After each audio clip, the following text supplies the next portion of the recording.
کتنے خوش نصیب لوگ ہیں جن کے دن کا آغاز نماز فجر سے ہوتا ہے اور سونے سے پہلے بھی وہ سجدہ ریز ہو کے اللہ کی نعمتوں کا شکرانہ ادا کرتے ہیں، اور جو دن خیریت سے گزرا اور عافیت کی گود میں نیند لینے کے لیے بڑھ رہے ہیں تو وہ شکرانے کا سجدہ کر رہے ہیں کہ مالک تیری توفیق سے مجھے خیریت سے یہ دن گزارنا نصیب ہوا۔ ہمارے بزرگ فرمایا کرتے تھے سونے سے پہلے 5 انگلیاں بھی گن لیا کرو، 5 نمازیں بھی گن لیا کرو۔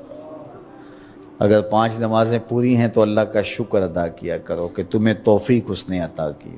اللہ اکبر۔ حضور علیہ السلام نے کچھ لوگوں کو دیکھا معراج کی شب کہ ان کے سر پتھروں سے کوٹے جا رہے ہیں، کچلے جانے کے بعد پھر دوبارہ سر صحیح کر دیے جاتے ہیں، پھر پتھروں سے ان کے سر کوٹے جاتے ہیں، ریزہ ریزہ ہو جاتے ہیں، پھر دوبارہ ان کے سر صحیح کر دیے جاتے ہیں۔ جبریل امین نے کہا حضور یہ آپ کی امت کے وہ لوگ ہیں جو نماز میں کاہلی کیا کرتے تھے، نماز میں سستی کیا کرتے تھے، نمازوں پر بوجھ تھا کہ یہ وقت ہو گیا ہے اب پڑھنی پڑے گی، دیر کرتے رہتے، پہلے پڑھنا ہی نہیں چاہتے تھے، اگر پڑھنی پڑھ بھی جاتی تو پھر نماز کی وجہ سے ان کے سر بوجھل رہتے تھے۔ آج ان کے وہ سر کوٹے جائیں گے۔ نوجوانوں بالخصوص میں آپ سے مخاطب ہوں، ماں باپ کو زور نہ لگانا پڑے، آپ کی منتیں نہ کرنی پڑیں، آپ کے ترلے نہ کرنے پڑیں، آپ کو جھڑکنا نہ پڑے۔ جب حیا علی الصلاۃ کی آواز آئے تم بستر سے چھلانگ لگا کے اٹھ جاؤ کہ میرے رب کا بلاوا ہے میرے نام۔ میسج ہے۔ طلباء سے کہوں گا کہ استاد کو بیدار نہ کرنا پڑے تمہیں، جب اذان کی صدا آئے تو خود اٹھ کر کے مصلی پہ آ کے بیٹھ جاؤ کہ میرے رب کا بلاوا میرے نام آیا ہے۔ اپنے ہم عمر لوگوں سے کہوں گا طبیعت کی کمزوریوں کے باوجود رب کے بلاوے پہ مصلی پہ بیٹھ جاؤ۔ نماز کا چھٹکارا نہیں ہے، رستگاری نہیں ہے۔ زکوٰۃ نصاب پہ واجب ہوتی ہے، حج استطاعت پہ واجب ہوتا ہے، روزہ صحت کے ساتھ مشروط ہے۔ اگر شیخ فانی ہے یا ایسی بیماری ہے روزہ نہیں رکھ سکتا فدیہ دے دے۔ مسافر کو چھوٹ ہے، بیمار کو چھوٹ ہے کہ وہ دیگر ایام میں اس کی قضا کر لے، لیکن نماز کی چھوٹ نہیں ہے۔ بیمار ہے تب بھی پڑھے گا، صحت مند ہے تب بھی پڑھے گا، حضر میں ہے تب بھی پڑھے گا، سفر میں ہے تب بھی پڑھے گا۔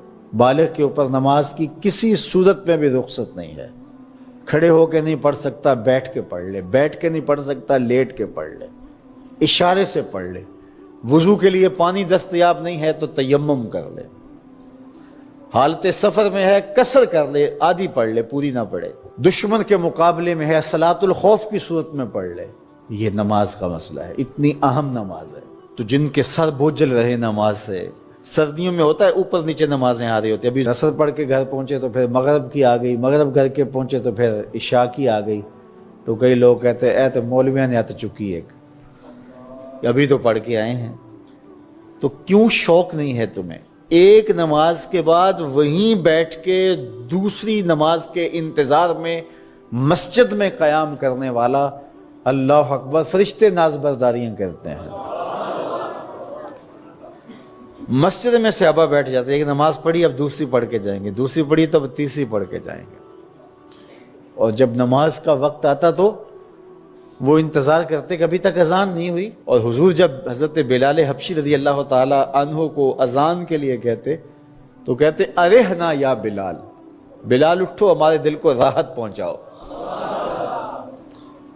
آنکھوں کی ٹھنڈک قرار دیا نا نماز کو، جعلت قرۃ عینی فی الصلاۃ، میری آنکھوں کی ٹھنڈک نماز میں رکھی گئی ہے۔ تو یہ دل کا قرار ہے، راحت قلب محمد ہے صلی اللہ وآلہ وسلم۔ اللہ اکبر، یہ معراج کا تحفہ خاص ہے جو ہمیں نصیب ہوا۔